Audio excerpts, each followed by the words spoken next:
ದಂಡ ಪ್ರಕ್ರಿಯಾ ಸಂಹಿತೆ ಕಲಂ 313ರ ಅಡಿಯಲ್ಲಿ ಆರೋಪಿತರ ಹೇಳಿಕೆ. ಈ ಪ್ರಕರಣದಲ್ಲಿ ನ್ಯಾಯಾಲಯದಲ್ಲಿ ಆದ ಸಾಕ್ಷಿದಾರರ ಸಾಕ್ಷ್ಯ ಕೇಳಿದ್ದೀರಾ. ಚಾಸ 1 ಪ್ರಾಸ 2 ಶ್ರೀ ತಳವಾರ್ ಇವರು ತಮ್ಮ ಸಾಕ್ಷ್ಯದಲ್ಲಿ ನುಡಿಯುವುದೇನೆಂದರೆ, ತಾನು ದಿನಾಂಕ 2018ರಿಂದ 2020ರವರೆಗೆ ಹುಬ್ಬಳ್ಳಿಯಲ್ಲಿ ಭವಿಷ್ಯ ನಿಧಿ ಸಂಘಟನೆಯಲ್ಲಿ ಜಾರಿ ಅಧಿಕಾರಿಯಾಗಿ ಕರ್ತವ್ಯ ನಿರ್ವಹಿಸಿದ್ದಾರೆ.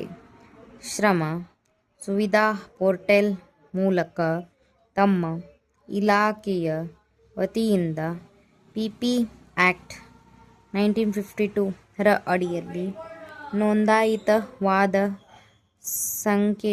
ಸಂಸ್ಥೆಗಳನ್ನು ತಪಾಸಣೆ ಕೈಗೊಳ್ಳಲು ಸದರಿ ಸಂಸ್ಥೆಗಳಲ್ಲಿ ಕಾರ್ಮಿಕರ ಸಂಬಂಧವಾಗಿ ಸಂಸ್ಥೆಯ ಮುಖ್ಯಸ್ಥರು ನಿರ್ವಹಿಸಬೇಕಾದ ವಹಿಗಳನ್ನು ನಿರ್ವಹಿಸಿರುವರೋ ಇಲ್ಲವೋ ಮತ್ತು ಅವಶ್ಯಕ ವೇತನ ಹಾಗೂ ಇತರ ಪಾವತಿಗಳನ್ನು ಪಾವತಿಸಿರುವ ಬಗ್ಗೆ, ವೇತನ ಮತ್ತು ಹಾಜರಾತಿಗಳ ವಹಿಗಳನ್ನು ನಿರ್ವಹಿಸಿರುವ ಬಗ್ಗೆ ಪರಿಶೀಲನೆ ಕೈಗೊಳ್ಳಲು ರೀಜನಲ್ ಪ್ರಾವಿಡೆಂಟ್ ಫಂಡ್ ಕಮಿಷನರ್ರವರಿಂದ ಪರವಾನಗಿಯನ್ನು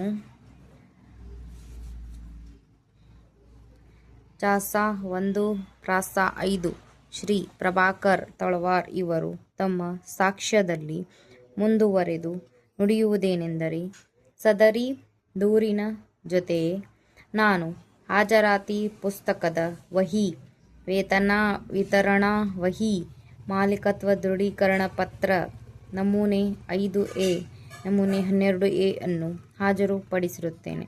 ನಮೂನೆ 5-12Aರಲ್ಲಿ ಆರೋಪಿತರು ತಮ್ಮ ನೌಕರರಿಂದ ಸಂಗ್ರಹಿಸಿದ ವಂತಿಗೆಯನ್ನು ಭವಿಷ್ಯದ ನಿಧಿ ಇಲಾಖೆಗೆ ಜಮಾ ಮಾಡದೇ ಇರುವ ಬಗ್ಗೆ ನಮೂದು ಇದೆ. ಇವುಗಳೊಂದಿಗೆ ಗುರುತಿಸಲಾದ ದಾಖಲಾತಿಗಳನ್ನು ತಾನೇ ಪೊಲೀಸರಿಗೆ ನೀಡಿದ್ದಾಗಿ ಸಾಕ್ಷ್ಯ ನುಡಿದಿರುತ್ತಾರೆ. ಇದಕ್ಕೆ ನೀವೇನು ಹೇಳುತ್ತೀರಿ?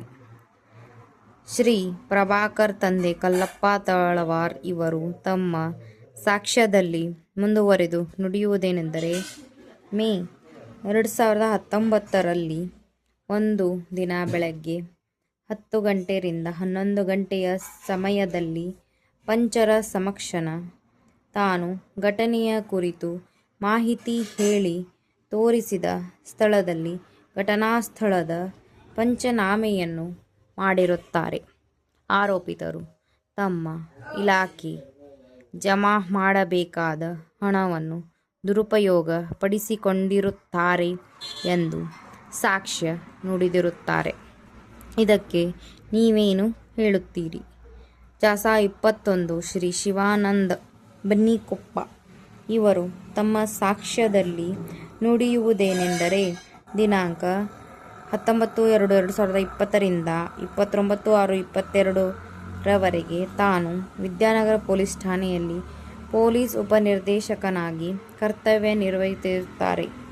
ತಮ್ಮ ಠಾಣೆಯ ಅಪರಾಧ ಸಂಖ್ಯೆ 59/2019ರ ತನಿಖಾಧಿಕಾರಿಯಾದ ಚಾಸ 20ರವರಿಂದ ಈ ಪ್ರಕರಣದ ಕಡತವನ್ನು ದಿನಾಂಕ 16/6/2021ರಂದು ಮುಂದಿನ ತನಿಖೆಗಾಗಿ ಪಡೆದುಕೊಂಡಿರುತ್ತಾರೆ. ಈಗ ಚಾಸ 20ರವರು ಅಕಾಲಿಕ ಮರಣವನ್ನು ಹೊಂದಿರುತ್ತಾರೆ.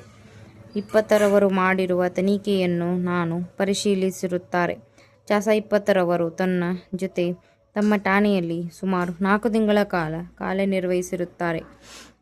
ತಾನು ಸ್ವೀಕರಿಸಿದ ಕಡತದಲ್ಲಿ ಚಾಸ 1ರವರು ನೀಡಿದ ದೂರನ್ನು ಚಾಸ 20ರವರು ಸ್ವೀಕರಿಸಿರುತ್ತಾರೆ ಎಂದು ಸಾಕ್ಷ್ಯ ನುಡಿದಿರುತ್ತಾರೆ. ಇದಕ್ಕೆ ನೀವೇನು ಹೇಳುತ್ತೀರಿ? ಚಾಸ 21 ಶ್ರೀ ಬನ್ನಿಕೊಪ್ಪೆ ಇವರು ತಮ್ಮ ಸಾಕ್ಷ್ಯದಲ್ಲಿ ಮುಂದುವರೆದು ನುಡಿಯುವುದೇನೆಂದರೆ, ದಿನಾಂಕ 16/6/21ರಂದು ಚಾಸಾ 4ರವರಿಂದ ಚಾಸಾ 19ರವರೆಗೆ ಹೇಳಿಕೆಯನ್ನು ಪಡೆದುಕೊಂಡಿರುತ್ತಾರೆ. ಸದರಿ ಹೇಳಿಕೆಗಳನ್ನು ಸಾಕ್ಷಿದಾರರು ತನ್ನ ಸಮಕ್ಷಮ ನೀಡಿರುತ್ತಾರೆ. ದಿನಾಂಕ 16/6/2016ರಿಂದ 3ನೇ ಆರೋಪಿಗೆ ದಂಡ ಪ್ರಕ್ರಿಯಾ ಸಂಹಿತೆ ಕಲಂ 41 ಸಬ್ ಕ್ಲಾಸ್ ಎ ರಂತೆ ನೋಟಿಸು ನೀಡಿ ತನಿಖೆಗೆ ಹಾಜರಾಗಲು ಸೂಚಿಸಿರುತ್ತಾರೆ.